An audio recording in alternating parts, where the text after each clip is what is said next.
പെഹൽഗാം ഭീകരാക്രമണവുമായി ബന്ധപ്പെട്ട് നിർണായക യോഗം ആരംഭിച്ചു.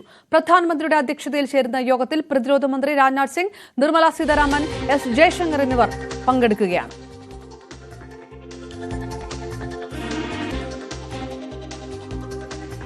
ടി.ജി. സജിത്ത് ചേരുന്നു. സജിത്ത്,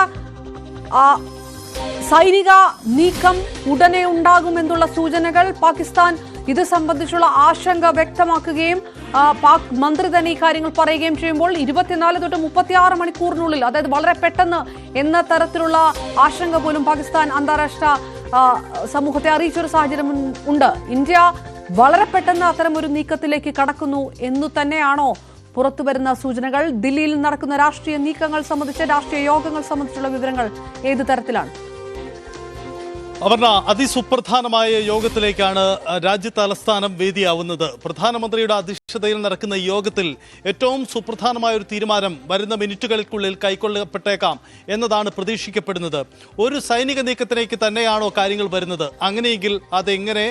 ഒപ്പം ഇന്ത്യ ലക്ഷ്യമിടുന്ന ആ നീക്കം എന്തായിരിക്കും? അതിസുപ്രധാനമായ തീരുമാനം കൈക്കൊള്ളപ്പെടേണ്ടതുണ്ട്. മന്ത്രിസഭാ യോഗം പൂർണ്ണമായി ചേരാതെ മന്ത്രിസഭാ ഉപസമിതി, അതായത് സുരക്ഷാ കാര്യങ്ങൾക്കുള്ള മന്ത്രിസഭാ ഉപസമിതിയാണ് തന്ത്രപ്രധാനമായ ഇത്തരം യോഗങ്ങളിൽ തീരുമാനമെടുക്കാറ്. മുൻകാലങ്ങളിൽ ഇന്ത്യ നടത്തിയ സൈനിക നീക്കങ്ങളിലെല്ലാം അത്തരം തീരുമാനങ്ങളാണ് കൈക്കൊള്ളപ്പെട്ടിട്ടുള്ളതും. ഇന്നും ചേരുന്ന ഈ യോഗത്തിൽ സുപ്രധാനമായ തീരുമാനങ്ങളിലേക്ക് എത്തുമോ എന്നതാണ്. സാധ്യതകൾ ഇങ്ങനെയാണ്. ഇന്ത്യ ഒരുപക്ഷെ അതിർത്തിയിൽ പാകിസ്ഥാനെതിരെ ഒരു സൈനിക നീക്കം നടത്തിയേക്കാം. അതല്ലെങ്കിൽ കൂടുതൽ സമ്മർദ്ദ ശക്തിയായി മാറി നിന്നുകൊണ്ട് പുതിയ തന്ത്രങ്ങളുമായി മുന്നോട്ട് പോകാൻ തീരുമാനമെടുത്തേക്കാം. അതല്ലെങ്കിൽ ഈ പെഹൽഗാമിൽ ആക്രമണം നടത്തിയ തീവ്രവാദികൾക്ക് വേണ്ടിയുള്ള തിരച്ചിൽ ശക്തമാക്കി അന്താരാഷ്ട്ര സമൂഹത്തിന് മുന്നിൽ പാകിസ്ഥാനെ ഒറ്റപ്പെടുത്താനുള്ള മറ്റു നീക്കങ്ങളും നടത്തിയേക്കാം. ഇന്ത്യയുടെ യുദ്ധതന്ത്രത്തിന് പല സാധ്യതകളുണ്ട്. അതിലേറ്റവും പ്രത്യേകതയുള്ള ഒരു കാര്യം, ഇന്ത്യ നയതന്ത്ര തലത്തിൽ പാകിസ്ഥാന് മേൽക്കൈ നേടാനുള്ള നടത്തുന്ന നീക്കങ്ങളാണ്. അത് ഫലം ചെയ്തു കഴിഞ്ഞു. അതായത് അന്താരാഷ്ട്ര സമൂഹത്തിന് മുന്നിൽ പാകിസ്ഥാനെ ഒറ്റപ്പെടുത്താനുള്ള ഇന്ത്യയുടെ നീക്കങ്ങൾ അത് ഫലം ചെയ്തു കാണു. ഇന്ത്യയെ നേരിട്ട് പിന്തുണ അറിയിക്കുന്ന രാജ്യങ്ങളുണ്ട്. UN മുന്നിൽ ഇന്ത്യ സ്വന്തം നിലപാട് ശക്തമായി ഉന്നയിക്കുകയും ചെയ്തിട്ടുണ്ട്. ഇതിന് പുറമെയാണ് സൈനിക നീക്കം. സൈനിക നീക്കം പലതരത്തിലായി. നമുക്കറിയാം, ഈ പെഹൽഗാം ആക്രമണം ഉണ്ടായതിന് തൊട്ടു പിന്നാലെ തന്നെ ഇന്ത്യ ഒരു രാഷ്ട്രീയ തീരുമാനം എടുക്കുന്നതിന് മുമ്പായി തന്നെ ഇന്ത്യയുടെ 3 സേനകളും തങ്ങൾ സജ്ജരാണ് എന്ന് പ്രഖ്യാപിച്ചുകൊണ്ട് വിവിധയിടങ്ങളിൽ സജ്ജമായി നിൽക്കുന്നതിൻ്റെ ചിത്രങ്ങളും വീഡിയോകളും അടക്കം പുറത്തുവിട്ടുകൊണ്ട് സൈനിക വിഭാഗങ്ങൾ തങ്ങളുടെ തയ്യാറെടുപ്പുകൾ ബോധ്യപ്പെടുത്തി കഴിഞ്ഞു. ആ തരത്തിൽ ഇന്ത്യ സൈനിക നീക്കം ശക്തമാക്കുന്നു. ഇവിടെ നമ്മൾ പരാമർശിക്കേണ്ട ഒരു കാര്യം, ഇതിനിടയിലാണ് ഇന്ത്യ കൂടുതൽ റഫേൽ യുദ്ധവിമാനങ്ങൾ വാങ്ങാനുള്ള തീരുമാനങ്ങൾ കൂടി കൈക്കൊള്ളുന്നത്. അതായത് ഇതിനകം തന്നെ പാകിസ്ഥാന് മേൽ വലിയൊരു സൈനിക ശക്തിയാണ് ഇന്ത്യ. ഇനിയും ശക്തിപ്പെടുത്തി കൂടുതൽ നീക്കങ്ങൾ നടത്തി തയ്യാറെടുപ്പുകൾ നടത്തുന്നു എന്ന വലിയൊരു സമ്മർദ്ദം ഉയർത്താൻ ഇത്തരം സൈനിക നീക്കത്തിലൂടെ ഇന്ത്യ ശ്രമിക്കുന്നുണ്ട്. ഒരുപക്ഷെ അത് തീരുമാനമായി തന്നെ പുറത്തു വന്നേക്കാം. മറ്റൊന്ന്, ഈ സമൂഹ മാധ്യമങ്ങളിലടക്കം പാകിസ്ഥാൻ നടത്തുന്ന തെറ്റായ പ്രചരണങ്ങളെ ചൂണ്ടിക്കാണിച്ചുകൊണ്ട് പാകിസ്ഥാന് കടുത്ത നിയന്ത്രണം ഏർപ്പെടുത്തുകയാണ്. യൂട്യൂബേഴ്സ് അടക്കമുള്ള ഇൻഫ്ലുവൻസേഴ്സ്, പാക് അനുകൂല ഇൻഫ്ലുവൻസിന്റെ വീഡിയോകളെല്ലാം ഇന്ത്യയിൽ കടുത്ത നിരോധനം ഏർപ്പെടുത്തിക്കൊണ്ട് ഇന്ത്യ കൈക്കൊണ്ടിരിക്കുന്ന തീരുമാനം. മറ്റൊന്ന്, സാമ്പത്തികമായി പാകിസ്ഥാനെ ഒറ്റപ്പെടുത്താനുള്ള നീക്കമാണ്. അതായത് പാകിസ്ഥാന് മേൽ വ്യാപാര നിരോധനം ഏർപ്പെടുത്തിക്കൊണ്ട് ഇന്ത്യ നടത്തുന്ന കടുത്ത സമ്മർദ്ദമാണ്. അത് ഫലം ചെയ്തു കഴിഞ്ഞു. പാകിസ്ഥാനെ പോലെ സാമ്പത്തികമായി ദുർബലാവസ്ഥയുള്ള ഒരു രാജ്യത്തെ കൂടുതൽ ദുർബലാവസ്ഥയിലേക്ക് കൊണ്ടുപോകാൻ ഈ ഇന്ത്യയുടെ നീക്കങ്ങൾ കഴിയുന്നുണ്ട്. ഇതിൽ ഏറ്റവും ശക്തമായ തീരുമാനമുണ്ടാകുന്നത് സിന്ധു നദീജലം വിട്ടു നൽകാതിരിക്കാനുള്ള ഇന്ത്യയുടെ നീക്കമാണ്. ഇതിനകം തന്നെ പാകിസ്ഥാനിൽ അത് വലിയ രീതിയിലുള്ള പ്രതിസന്ധി സൃഷ്ടിച്ചു കഴിഞ്ഞു എന്നാണ് നമുക്ക് മനസ്സിലാവുന്നത്. പല പ്രധാനപ്പെട്ട ഇടങ്ങളിലും ജലദൗർബല്യം അനുഭവപ്പെട്ടു തുടങ്ങി. അത് വലിയ പ്രതിസന്ധിയായി മാറുന്നു. അങ്ങനെയെങ്കിൽ ഇന്ത്യ എടുത്ത തീരുമാനങ്ങളിൽ ഏറ്റവും അധികം പാകിസ്ഥാനെ ബാധിക്കുക ഈ സിന്ധു നദിയിലെ വെള്ളം നൽകാതിരിക്കാനുള്ള കരാറിൽ നിന്നും പിന്നോട്ട് പോകാനുള്ള തീരുമാനമാവാം. ഇങ്ങനെ പല മുഖങ്ങളിലായുള്ള യുദ്ധതന്ത്രം സ്വീകരിച്ചുകൊണ്ടാണ് ഇന്ത്യയുടെ മുന്നോട്ട് പോക്ക്. അതിൽ ഏറ്റവും പ്രധാനമായത് ഇപ്പോൾ സ്വീകരിക്കപ്പെടാൻ പ്രതീക്ഷിക്കുന്ന തീരുമാനമാണ് സൈനിക നീക്കമാണ്. കാരണം എന്തുകൊണ്ട് ഇന്ത്യ തിരിച്ചടിക്കുന്നില്ല, എന്തുകൊണ്ട് തിരിച്ചടി വൈകുന്നു എന്ന ചോദ്യം പലപ്പോഴും ഇന്ത്യക്കകത്ത് നിന്ന് തന്നെ ആഭ്യന്തരമായി തന്നെ ഉയർന്നിരുന്നു. ആ ചോദ്യത്തിനുള്ള ഉത്തരം കൂടിയായി ഒരുപക്ഷെ ഇന്നത്തെ ഈ യോഗത്തിന്റെ തീരുമാനം മാറിയേക്കാം. വളരെ പ്രധാനപ്പെട്ട സുരക്ഷാ കാര്യങ്ങൾക്കുള്ള മന്ത്രിസഭാ യോഗം പുരോഗമിക്കുകയാണ്. ഈ യോഗത്തിൽ തന്ത്രപ്രധാനമായ തീരുമാനം കൈക്കൊണ്ടേക്കാം. ഇതിനു മുമ്പായി ഇന്നലെ ഇന്ത്യ നടത്തിയ തയ്യാറെടുപ്പുകൾ കൂടി നമുക്ക് പരിശോധിക്കാം. ഇന്നലെ മന്ത്രിതല ഉപസമിതി യോഗത്തിന് പുറമെ തന്നെ പ്രധാനമന്ത്രിമാർ കൂടിച്ചേർന്നുകൊണ്ട് സാഹചര്യങ്ങൾ വിലയിരുത്തിയിരുന്നു.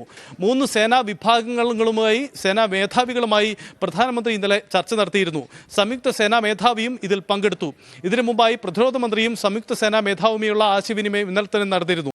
മോഹൻ ഭഗവത് RSSന്റെ പിന്തുണ പൂർണ്ണമായി ഉണ്ടാകും, രാഷ്ട്രം ഏതു തീരുമാനമെടുത്താലും ഒപ്പമുണ്ടാകുമെന്ന് പറഞ്ഞുകൊണ്ട് മോഹൻ ഭഗവത് ഇന്നലെ പ്രധാനമന്ത്രിയുമായി കൂടിക്കാഴ്ച നടത്തിയിരുന്നു. ഇങ്ങനെ പലതരത്തിലുള്ള ചർച്ചകളും കൂടിയാലോചനകളും ഒക്കെ പൂർത്തിയായതാണ്. അങ്ങനെ ഇന്ന് സർക്കാർ ആ രാഷ്ട്രീയ തീരുമാനം കൈക്കൊണ്ടു കഴിഞ്ഞാൽ ഒരുപക്ഷെ വളരെ ചടുലമായ നീക്കങ്ങൾ ഉണ്ടായേക്കാം. അതിർത്തി മേഖലകളിലൊക്കെ ഇന്ത്യൻ സൈന്യം ഏതു തരത്തിലുള്ള സൈനിക നീക്കം നടത്താനും സജ്ജമായിരിക്കുന്നു എന്ന സൂചനകൾ കൂടി പുറത്തുവിടുന്നുണ്ട്. നമുക്കറിയാം, വിവിധ സേനാ വിഭാഗങ്ങൾ തങ്ങളുടെ തയ്യാറെടുപ്പുകൾ ചിത്രങ്ങളായും വീഡിയോകളായും ഒക്കെ പുറത്തുവിട്ടിട്ടുള്ളതുമാണ്. അങ്ങനെ സജ്ജമായിരിക്കുന്ന ഇന്ത്യ ഒരു സൈനിക നീക്കം നടത്തിയേക്കുമെന്ന തോന്നൽ പൊതുവിൽ ഉണ്ടാക്കിയിട്ടുണ്ട്. ഡൽഹിയിൽ ചേരുന്ന ഈ യോഗത്തിൽ നിന്നും സുപ്രധാനമായ തീരുമാനമാണ് പ്രതീക്ഷിക്കപ്പെടുന്നത്. നയതന്ത്ര തലത്തിൽ അന്താരാഷ്ട്ര സമൂഹത്തിന്റെ മുന്നിലൊക്കെ പാകിസ്ഥാൻ ഈ ആശങ്കകൾ വ്യക്തമാക്കുകയും UN ഇതിനകത്ത് ഇടപെടണമെന്ന് പറയുകയും അന്റോണിയോ ഗുട്ടറസ് ഇന്ത്യയെ അടക്കം ചർച്ച നടത്തുകയൊക്കെ ചെയ്യുന്നു. ഏതെങ്കിലും തരത്തിലുള്ള പ്രതികരണം ഇന്ത്യ ഇതിൽ നടത്തിയിട്ടുണ്ടോ? അതുകൂടി സ്ഥിരീകരിക്കണോ ഒരു യുദ്ധ സന്നാഹത്തിലേക്ക് നീങ്ങുന്നു കാര്യങ്ങൾ എന്നുള്ളത്?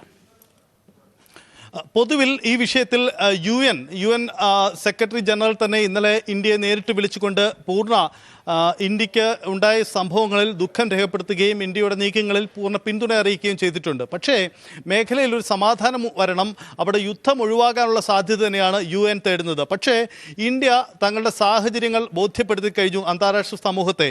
ഇന്ത്യക്കൊപ്പം നിൽക്കാൻ ലോകരാജ്യങ്ങൾ, ലോകശക്തികൾ ഒന്നടങ്കം രംഗത്തുണ്ട്. അതിൽ പ്രധാനമായും ശക്തികളായ അമേരിക്ക പൂർണ്ണ പിന്തുണ ഇന്ത്യക്ക് നൽകിയിട്ടുണ്ട്. ഇസ്രയേൽ പൂർണ്ണ പിന്തുണ നൽകിയ രാജ്യമാണ്. ഇങ്ങനെ മറ്റു ചെറു രാജ്യങ്ങളും അടക്കം തുടർച്ചയായി ഇന്ത്യക്ക് പിന്തുണ നൽകി ഇങ്ങോട്ട് വിളിക്കുകയോ അല്ലെങ്കിൽ ഇന്ത്യയുടെ നയതന്ത്ര നീക്കത്തിന്റെ ഭാഗമായി വിദേശകാര്യമന്ത്രി S. ജയശങ്കർ അവരെ അങ്ങോട്ടേക്ക് വിളിക്കുകയോ ആ തരത്തിലുള്ള ആശയവിനിമയങ്ങൾ കഴിഞ്ഞ് കുറേ ദിവസങ്ങളായി നടക്കുകയാണ്. അങ്ങനെ നയതന്ത്ര തരത്തിലുള്ള മേൽക്കൈ ഇന്ത്യ നേടിക്കഴിഞ്ഞു. പക്ഷേ പ്രധാന ലോകരാജ്യങ്ങളൊക്കെ അവിടെ ഒരു സമാധാനം വരണമെന്ന ഒരു ആവശ്യം മുന്നോട്ട് വെച്ചിട്ടുണ്ട്. പക്ഷേ ഇന്ത്യയുടെ നീക്കങ്ങൾക്ക് പിന്തുണ നൽകുകയും ചെയ്തിട്ടുണ്ട്. ഇനി പന്ത് ഇന്ത്യയുടെ കോർട്ടിലാണ് പന്ത്. കാരണം തീരുമാനമെടുക്കേണ്ടത് ഇന്ത്യയാണ്. അവിടെ ഒരു സൈനിക നീക്കം ആവശ്യമെങ്കിൽ ആ തീരുമാനം കൈക്കൊള്ളാനുള്ള സ്വാതന്ത്ര്യം, രാഷ്ട്രീയ തീരുമാനമെടുക്കാനുള്ള സ്വാതന്ത്ര്യം ഇന്ത്യക്കുണ്ട്. അത്തരമൊരു തീരുമാനം എടുത്തു കഴിഞ്ഞാൽ സ്വാഭാവികമായും തുടർ നീക്കങ്ങൾ ഉണ്ടായേക്കാം. ഇന്നലെ പ്രധാനമന്ത്രി മറ്റൊരു വേദിയിൽ സംസാരിക്കവേ കുറഞ്ഞ സമയത്തിനുള്ളിൽ വളരെ ഗൗരവമുള്ള ഉത്തരവാദിത്തങ്ങൾ ചെയ്തു തീർക്കാനുണ്ട് എന്ന സൂചന പങ്കുവച്ചിരുന്നു. അതൊരു യുദ്ധത്തെ പ്രഖ്യാപനത്തിലുള്ള സൂചനയായി തന്നെ കരുതപ്പെട്ടിരുന്നു. ഇപ്പോൾ പാകിസ്ഥാൻ തന്നെ ഇന്ത്യ യുദ്ധം നടത്തിയേക്കും, ഇന്ത്യ തിരിച്ചടിച്ചേക്കും എന്ന ആശങ്ക പങ്കുവെച്ചു കഴിഞ്ഞു. സ്വാഭാവികമായും ഇന്ത്യയിലെ നീക്കങ്ങൾ, ഇന്ത്യ നടത്താൻ പോകുന്ന ഈ യോഗവും അതിൻ്റെ തുടർ തീരുമാനങ്ങളുമൊക്കെ പാകിസ്ഥാനിലും വലിയ ആശങ്കയോടെയും ആകാംക്ഷയോടെയാണ് അവരും നോക്കിക്കാണുന്നത്. കാരണം പ്രധാനപ്പെട്ട തീരുമാനങ്ങൾ കൈക്കൊള്ളുമ്പോൾ അത് പാകിസ്ഥാൻ ഉണ്ടാകുന്ന തിരിച്ചടി വളരെ വലുതായിരിക്കും.